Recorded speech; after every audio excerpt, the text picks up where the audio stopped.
1816년 겨울이었습니다. 강진 유배지의 작은 서재에서 정약용은 아들 학연이 보낸 편지를 읽고 있었습니다. 유배 16년 차, 그의 나이 55이었습니다. 편지 속에는 아들의 절박한 제안이 담겨 있었습니다. 아버지, 이제는 머리를 숙이십시오. 적들에게 사면을 구하십시오. 우리 가문은 이미 패족이 되었습니다. 더 이상 잃을 것도 없지 않습니까? 정약용의 손이 떨렸습니다. 하지만 그것은 슬픔이 아니었습니다. 분노였습니다. 그는 즉시 답장을 썼습니다. 그 글씨는 평소와 달리 거칠고 날카로웠습니다. 천하에는 4가지 등급이 있다. 첫째, 옳은 일을 하며 이익을 얻는 것. 둘째, 옳은 일을 하다가 손해를 보는 것. 셋째, 그른 일을 하여 이익을 취하는 것. 넷째, 그른 일을 하고도 손해를 보는 것. 정약용은 붓을 3개 눌러 썼습니다. 내가 말하는 것은 3번째 등급이다. 그러나 너는 알지 못한다. 그 길로 가면 결국 4번째 등급으로 떨어진다는 것을. 머리를 숙여 구걸하면 당장은 편할지 모른다. 하지만 그 순간 우리는 사람으로서의 척추를 잃는다. 척추를 잃은 자가 어찌 바로 설 수 있겠느냐. 이것이 다산 정약용이 자식에게 가르친 첫 번째 교훈이었습니다. 부모는 자식에게 머리를 숙이는 자가 아니라 자식이 우러러볼 수 있는 척추가 되어야 한다는 것. 오늘 우리는 18년의 유배 기간 동안 정약용이 자식들에게 남긴 편지 60여 편을 통해 그가 어떻게 집착과 소유되신 거리와 지혜를 유산으로 남겼는지 들여다보려 합니다. 1801년 신유박해가 일어났습니다. 천주교 탄압의 광풍이 조선을 휩쓸었고 정약용의 형 정약종은 순교했습니다. 정약용 자신도 사형을 면하고 전라도 강진으로 유배를 떠났습니다. 그의 나이 40이었습니다. 한양의 집에는 부인 홍씨와 2 아들 학연, 학유가 남았습니다. 가문은 하루아침에 패족이 되었습니다. 패족. 그것은 단순히 벼슬길이 막혔다는 의미가 아니었습니다. 사람들이 거리를 두었습니다. 아이들은 놀림을 당했습니다. 장에 가면 장사꾼들이 물건값을 후려쳤습니다. 패족 집안이 무슨 돈이 있다고. 혼인도 막혔습니다. 누가 패족의 자식과 혼사를 맺으려 하겠습니까? 정약용은 강진에서 그 모든 것을 상상했습니다. 아니, 상상이 아니었습니다. 부인 홍씨가 보낸 편지를 통해 그는 알고 있었습니다. 자식들이 얼마나 힘든 시간을 보내고 있는지. 어떤 날 밤 정약용은 잠을 이루지 못했습니다. 강진의 겨울바람은 매서웠고 등잔불은 흔들렸습니다. 그는 생각했습니다. 나는 아버지로서 무엇을 해줄 수 있는가? 돈을 벌어줄 수 없었습니다. 유배지에서 그가 할 수 있는 일은 거의 없었습니다. 권력으로 자식들의 앞길을 열어줄 수도 없었습니다. 그는 패족의 가장이었습니다. 하지만 정약용은 깨달았습니다. 물려줄 수 있는 것이 하나 있다는 것을. 그것은 삶을 대하는 태도였습니다. 정약용은 편지를 쓰기 시작했습니다. 첫 번째 편지에서 그는 이렇게 썼습니다. 나는 너희에게 물려줄 전답이 없다. 기름진 땅도 쌓아둔 곡식도 없다. 그러나 나는 너희에게 2 글자를 유산으로 남긴다. 금과 검, 부지런함과 검소함이다. 아들들은 이 편지를 읽으며 어쩌면 허탈했을지도 모릅니다. 땅 1평, 돈 한 냥 없이 무슨 2 글자라는 말입니까? 하지만 정약용은 그 다음 구절에서 이렇게 설명했습니다. 근검이라는 이 2 글자는 비옥한 토지보다 낫다.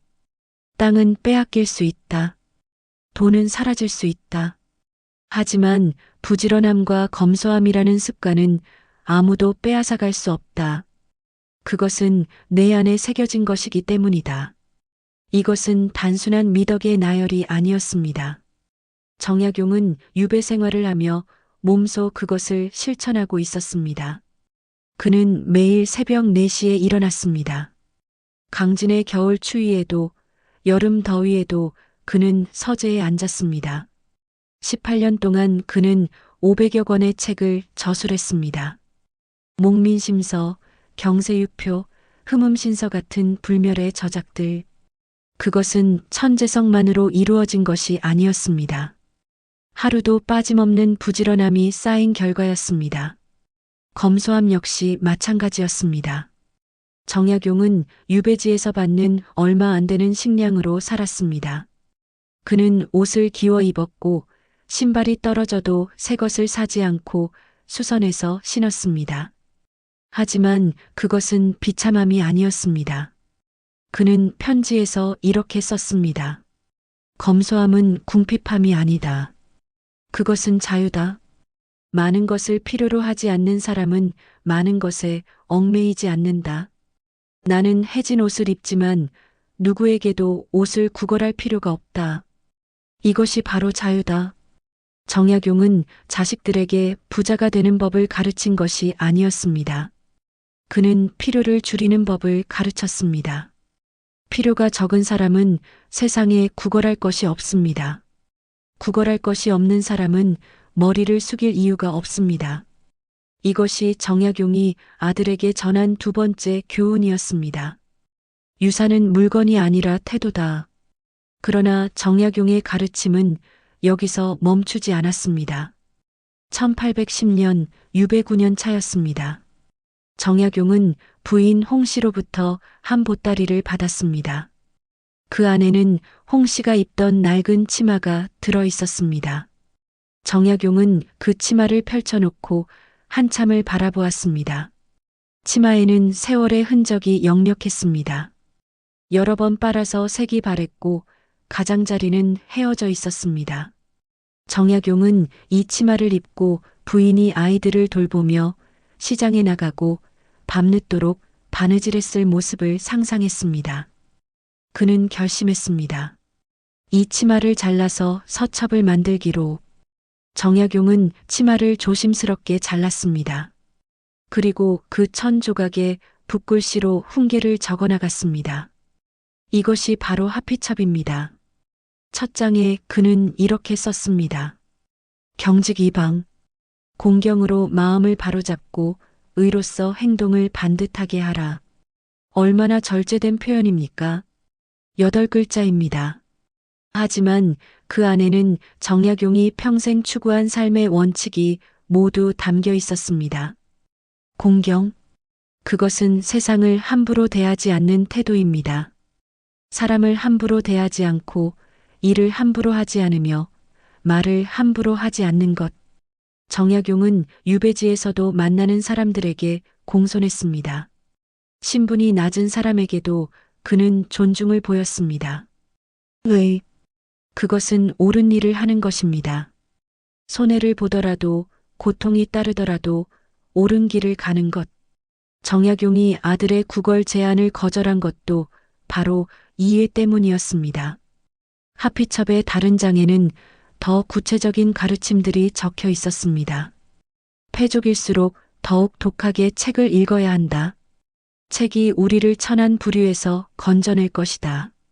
자식이 부모에게 구걸하는 것은 부모를 욕되게 하는 일이다. 부모의 위엄은 자식이 지켜주는 것이 아니라 부모 스스로 지키는 것이다. 세상이 너희를 패족이라 부를지라도 너희는 스스로를 패족이라 생각하지 마라. 사람의 가치는 가문이 아니라 행동에서 나온다. 정약용은 밤새 붓을 들었습니다. 어머니의 치마 위에 아버지의 글씨가 새겨졌습니다. 이 얼마나 애틋한 합작입니까? 부인은 치마로 가족을 지켰고 정약용은 그 치마 위에 정신의 기둥을 세웠습니다. 하지만 하피첩에 담긴 것은 엄격한 훈계만이 아니었습니다. 한 장에는 이런 구절이 있었습니다. 나는 너희가 먹는 밥을 지어줄 수 없다. 너희가 입는 옷을 지어줄 수도 없다. 하지만 나는 매일 밤 너희를 생각한다. 강진의 달을 보며 한양의 너희도 같은 달을 보고 있을 것이라 생각한다. 정약용은 강직한 유학자였지만 동시에 아버지였습니다. 그는 자식들이 얼마나 힘든지 알고 있었습니다.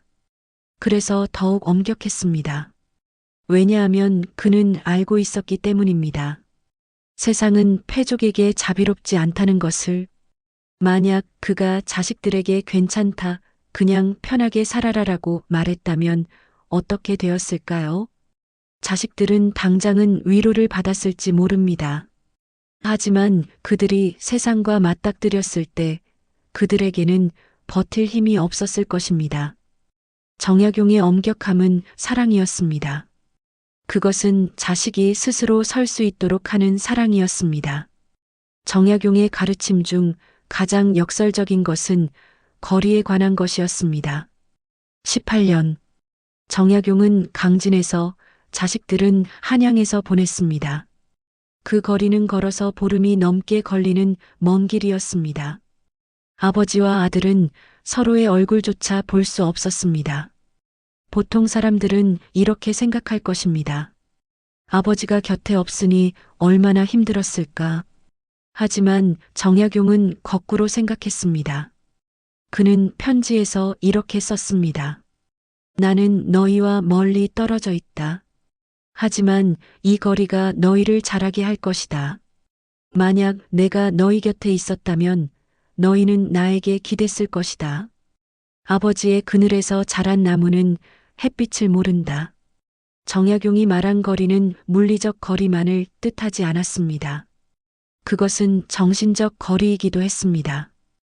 부모와 자식 사이에 반드시 있어야 하는 어떤 공간, 자식이 부모에게 모든 것을 의존하지 않고 스스로 판단하고 스스로 실수하고 스스로 일어서는 법을 배우는 공간.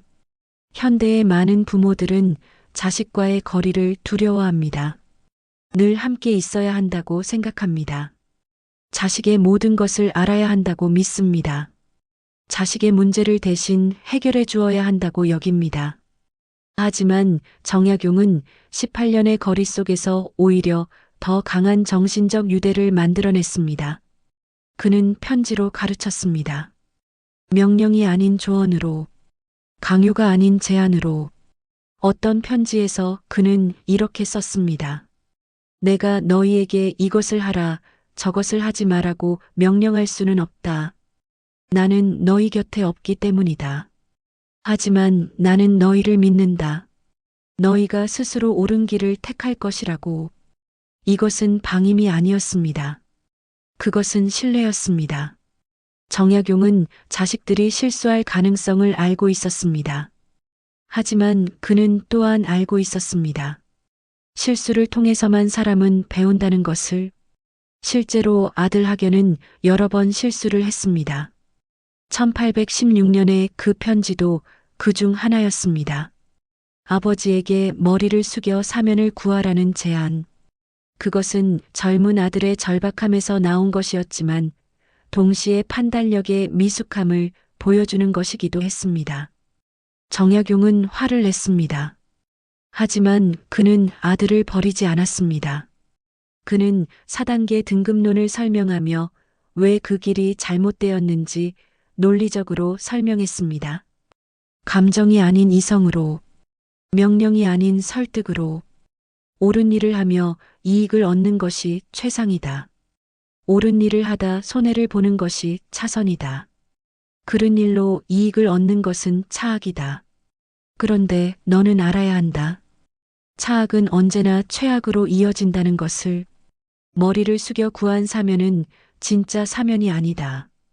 그것은 더 큰 굴욕의 시작일 뿐이다. 정약용의 편지를 받은 학연은 어땠을까요? 아마도 그는 부끄러웠을 것입니다. 하지만 동시에 깨달았을 것입니다. 아버지가 자신을 포기하지 않았다는 것을. 아버지가 여전히 자신을 한 사람의 어른으로 판단할 수 있는 존재로 대하고 있다는 것을. 정약용의 편지들 중에는 책에 관한 내용이 특히 많았습니다. 패족일수록 더욱 독하게 책을 읽어야 한다. 이 구절은 정약용 교육 철학의 핵심입니다. 왜 패족일수록 더 독하게 읽어야 할까요? 정약용은 그 이유를 이렇게 설명했습니다. 세상은 우리를 이미 떨어뜨렸다. 권력도 없고 재산도 없고 인맥도 없다. 우리에게 남은 것은 오직 우리 자신뿐이다. 그렇다면 우리는 우리 자신을 갈고 닦는 수밖에 없다. 칼을 숫돌에 가는 것처럼 우리는 책으로 우리의 정신을 날카롭게 해야 한다. 정약용에게 독서는 도피가 아니었습니다. 그것은 생존 전략이었습니다. 그는 강진에서 매일 책을 읽고 썼습니다. 새벽 4시에 일어나 밤늦게까지 18년 동안 단 하루도 쉬지 않았습니다. 어떤 사람들은 물을지도 모릅니다. 그렇게 책만 읽어서 뭐가 달라지나요? 세상은 여전히 그를 패족으로 여기는데요. 하지만 정약용은 달라졌습니다. 그는 유배지에서 조선 최고의 학자가 되었습니다. 그의 저술은 훗날 조선 후기 실학의 정점으로 평가받았습니다. 목민심서는 지방관들의 필독서가 되었습니다. 경세유표는 국가 경영의 교과서가 되었습니다. 그가 살아있을 때는 인정받지 못했을지 모릅니다. 하지만 역사는 그를 기억했습니다. 정약용은 아들들에게도 같은 길을 제시했습니다. 세상이 너희를 천하게 여기거든 너희는 스스로를 귀하게 만들어라. 그 방법은 독서밖에 없다. 책을 읽어 지식을 쌓고 책을 읽어 생각을 키우고 책을 읽어 안목을 넓혀라. 그러면 언젠가 세상도 너희를 인정할 것이다. 이것은 단순한 낙관론이 아니었습니다. 정약용은 냉정한 현실주의자였습니다. 그는 알고 있었습니다. 패족이 세상에서 살아남기가 얼마나 어려운지. 하지만 그는 또한 알고 있었습니다. 유일한 길은 자신을 끊임없이 갈고 닦는 것뿐이라는 것을. 그는 아들들에게 구체적인 독서 방법까지 가르쳤습니다. 책을 읽되 그냥 읽지 마라. 필사하라. 손으로 직접 베껴 쓰면서 읽으면 내용이 뼛속까지 스며든다. 책을 읽은 후에는 반드시 요약하라. 한 권을 읽고 그 내용을 한 장으로 정리할 수 있다면 너는 그 책을 제대로 이해한 것이다. 옛 책만 읽지 마라. 동시에 지금 세상이 어떻게 돌아가는지도 관찰하라. 책의 지혜를 현실에 적용하는 법을 배워야 한다. 정약용의 독서로는 단순히 교양을 쌓기 위한 것이 아니었습니다. 그것은 패족의 자식이 세상에서 살아남기 위한 무기를 만드는 과정이었습니다. 그런데 정약용의 가르침 중 가장 어려운 것은 아마도 이것이었을 것입니다. 자식이 부모에게 구걸하는 것은 부모를 욕되게 하는 일이다. 1816년 학연의 편지를 받고 정약용이 가장 분노한 지점이 바로 이것이었습니다. 아들은 아버지를 위한다는 명목으로 머리를 숙이라고 했습니다. 하지만 정약용은 간파했습니다. 그것은 실은 아버지를 이용하려는 것이라고. 정약용은 답장에서 이렇게 썼습니다. 내가 나에게 머리를 숙여 사면을 구하라고 하는 것은 겉으로는 나를 위하는 것처럼 보인다. 하지만 실상은 내가 편해지고 싶은 것이다. 아버지의 유배가 끝나면 가문이 회복될 것이고 그러면 너도 숨통이 트일 것이라고 생각하는 것이다. 얼마나 냉정한 분석입니까? 하지만 정약용은 여기서 멈추지 않았습니다. 그는 더 근본적인 질문을 던졌습니다. 부모의 위엄은 누가 지켜주는가? 세상은 이렇게 가르칩니다. 자식은 부모를 떠받들어야 한다고, 부모를 공경해야 한다고. 하지만 정약용은 거꾸로 생각했습니다. 부모의 위엄은 자식이 지켜주는 것이 아니다. 부모 스스로 지키는 것이다. 만약 부모가 자식에게 의지한다면, 만약 부모가 자식의 눈치를 본다면, 만약 부모가 자식에게 구걸한다면, 그 순간 부모의 위엄은 무너집니다. 정약용은 18년의 유배 기간 동안 단 한 번도 자식들에게 구걸하지 않았습니다. 너희가 나를 걱정하느냐? 나는 괜찮다. 나는 이곳에서도 내가 할 일을 하고 있다. 책을 쓰고 제자들을 가르치고 백성들의 억울함을 풀어주고 있다. 나는 유배수이지만 나는 여전히 선비이다. 이 얼마나 당당한 선언입니까? 정약용은 자식들에게 동정을 구하지 않았습니다. 대신 그는 자식들이 우러러 볼 수 있는 아버지로 남았습니다. 그가 강진에서 저술한 책들, 그가 지도한 제자들, 그가 억울한 사건을 풀어준 기록들, 이 모든 것이 아들들에게 메시지를 보냈습니다. 너희 아버지는 비록 유배되었지만 여전히 가치 있는 삶을 살고 있다. 이것이 진짜 교육이었습니다. 말로 가르치는 것이 아니라 삶으로 보여주는 것. 정약용의 편지 중에는 이런 구절도 있습니다. 나는 너희에게 집을 물려주지 못했다. 하지만 나는 너희에게 척추를 물려줄 수 있다. 돈은 쓰면 없어지지만 척추는 평생 너희를 지탱해 줄 것이다. 척추. 이것이 정약용이 말하는 유산의 본질이었습니다. 많은 부모들이 자식에게 집을 물려주려 합니다. 땅을 물려주려 합니다. 돈을 물려주려 합니다. 그것이 부모의 사랑이라고 생각합니다. 하지만 정약용은 물었습니다. 그것이 정말 자식을 위하는 것인가? 집을 물려받은 자식은 집을 지키는데 급급할 것입니다. 땅을 물려받은 자식은 땅을 빼앗길까 두려워할 것입니다. 돈을 물려받은 자식은 돈을 쓰는 것을 두려워하거나 아니면 돈을 다 써버리고 나서 무기력해질 것입니다. 하지만 척추를 물려받은 자식은 다릅니다. 그는 어디서든 설 수 있습니다. 넘어져도 다시 일어설 수 있습니다. 왜냐하면 그에게는 스스로를 지탱하는 힘이 있기 때문입니다. 정약용이 말한 척추는 무엇이었을까요? 그것은 원칙이었습니다. 옳은 일은 손해를 보더라도 한다. 그것은 자존감이었습니다. 세상이 나를 패족이라 불러도 나는 나를 패족이라 생각하지 않는다. 그것은 끈기였습니다. 하루도 빠짐없이 책을 읽고 쓴다. 그것은 자립심이었습니다. 나는 아무에게도 구걸하지 않는다. 정약용은 18년 동안 60여 통의 편지로 이 척추를 아들들에게 심어주었습니다. 1818년 유배 17년 차였습니다. 정약용은 또 하나의 중요한 편지를 썼습니다. 이번에는 두 아들 모두에게 보내는 편지였습니다. 너희는 지금 힘들 것이다. 나도 안다.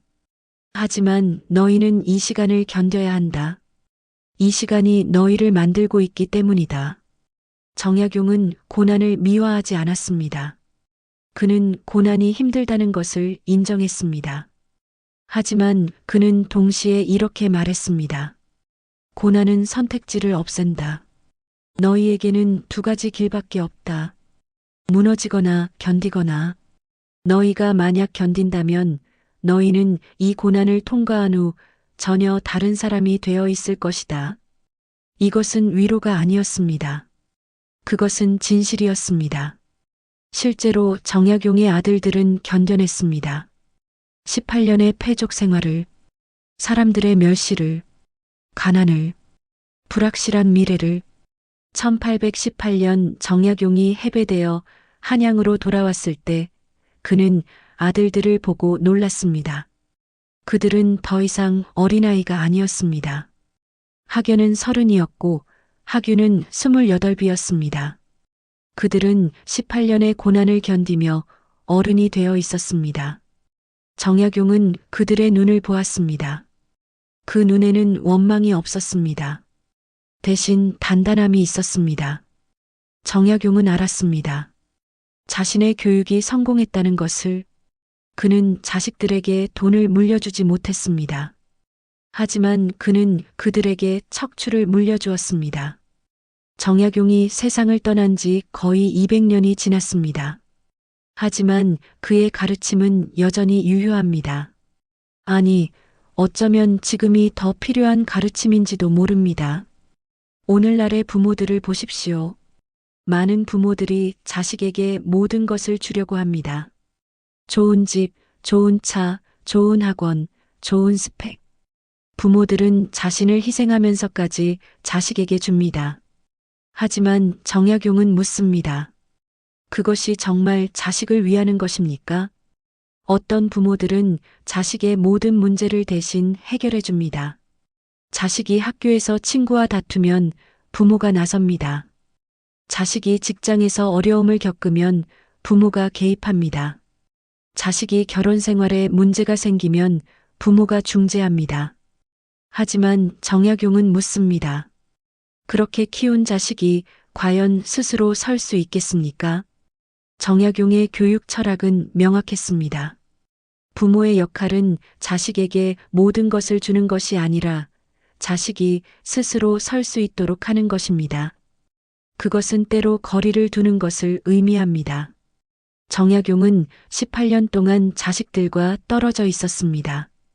그것은 선택이 아니라 강요된 것이었지만 정약용은 그 거리를 교육의 기회로 만들었습니다. 오늘날의 부모들도 자식과의 적절한 거리가 필요합니다. 물리적 거리가 아닙니다. 정신적 거리입니다. 자식의 삶을 모두 통제하려 하지 않는 것, 자식의 선택을 존중하는 것, 자식이 실수하도록 내버려 두는 것, 자식이 그 실수에서 배우도록 지켜보는 것. 이것이 정약용이 말한 거리입니다. 정약용의 또 다른 가르침은 부모의 위험에 관한 것이었습니다. 많은 노년의 부모들이 자식에게 의존합니다. 경제적으로 의존하고 정서적으로 의존합니다. 자식의 눈치를 봅니다. 자식이 자주 오지 않으면 서운해합니다. 자식이 돈을 주지 않으면 억울해합니다. 하지만 정약용은 말합니다. 부모의 위험은 자식이 지켜주는 것이 아닙니다. 부모가 스스로 당당해야 자식도 부모를 존경할 수 있습니다. 정약용은 유배지에서도 가치 있는 삶을 살았습니다. 그는 불평하지 않았습니다. 자식들에게 동정을 구하지 않았습니다. 대신 그는 자신이 할 수 있는 일을 했습니다. 책을 쓰고 제자를 가르치고 사람들을 도왔습니다. 오늘날의 노년들도 마찬가지입니다. 나이가 들었다고 해서 가치가 없어지는 것이 아닙니다. 퇴직했다고 해서 쓸모가 없어지는 것이 아닙니다. 여전히 할 수 있는 일이 있습니다. 여전히 배울 수 있는 것이 있습니다. 여전히 기여할 수 있는 방법이 있습니다. 정약용은 40에 유배되어 58배 풀려났습니다. 18년.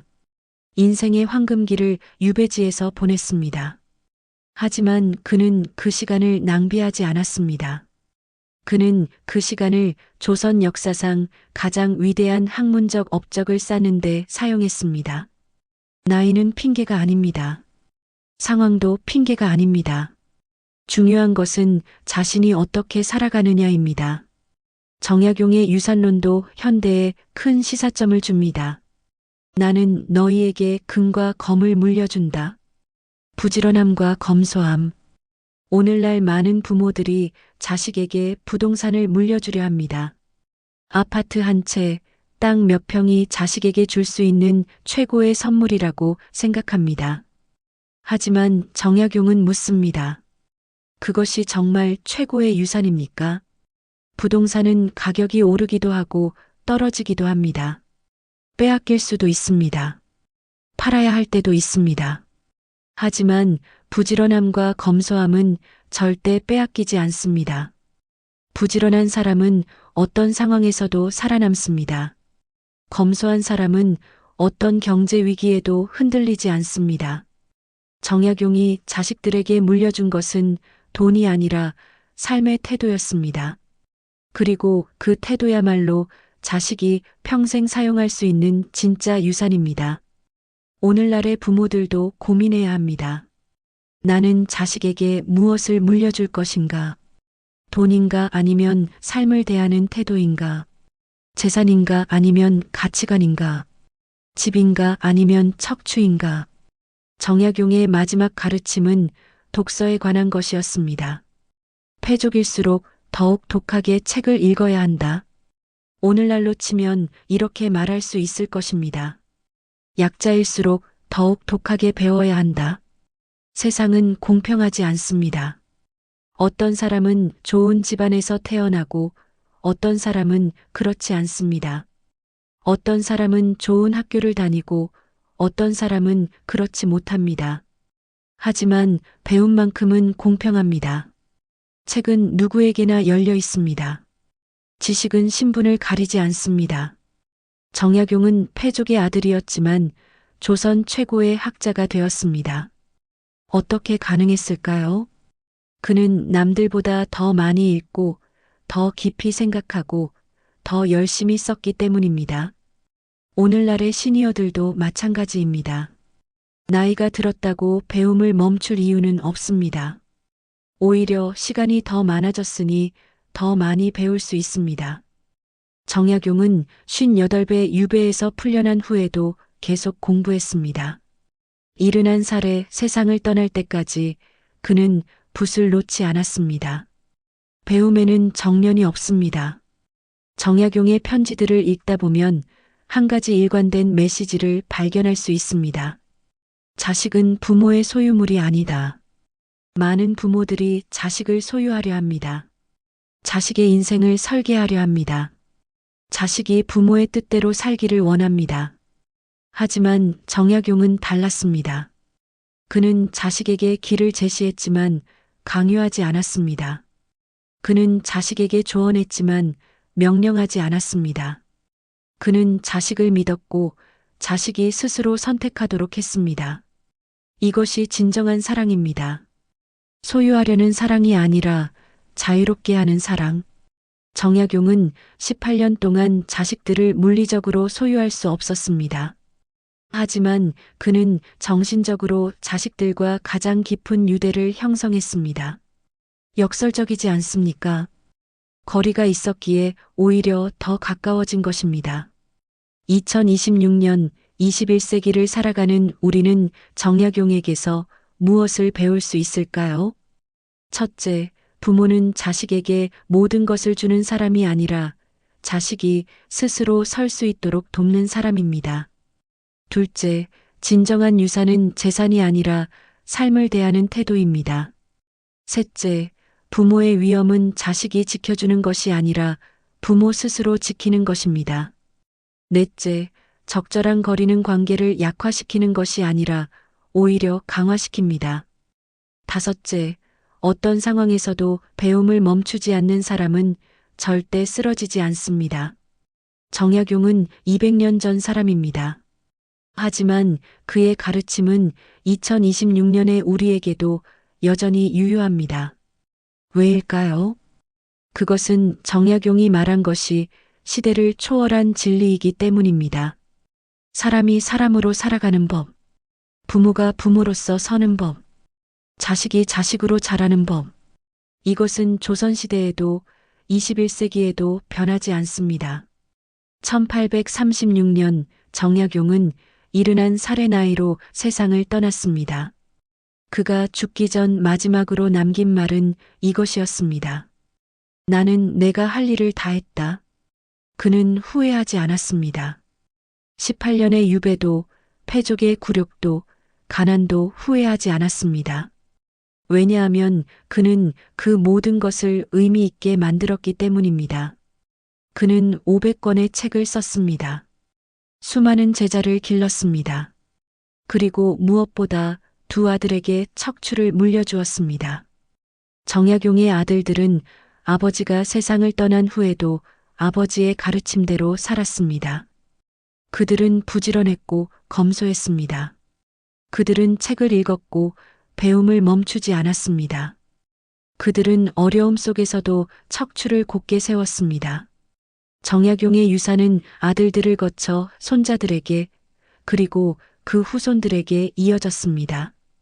오늘 우리가 정약용을 기억하는 것은 그가 위대한 학자였기 때문만은 아닙니다. 그가 위대한 아버지였기 때문입니다. 그는 자식에게 물고기를 주지 않고 물고기 잡는 법을 가르쳤습니다.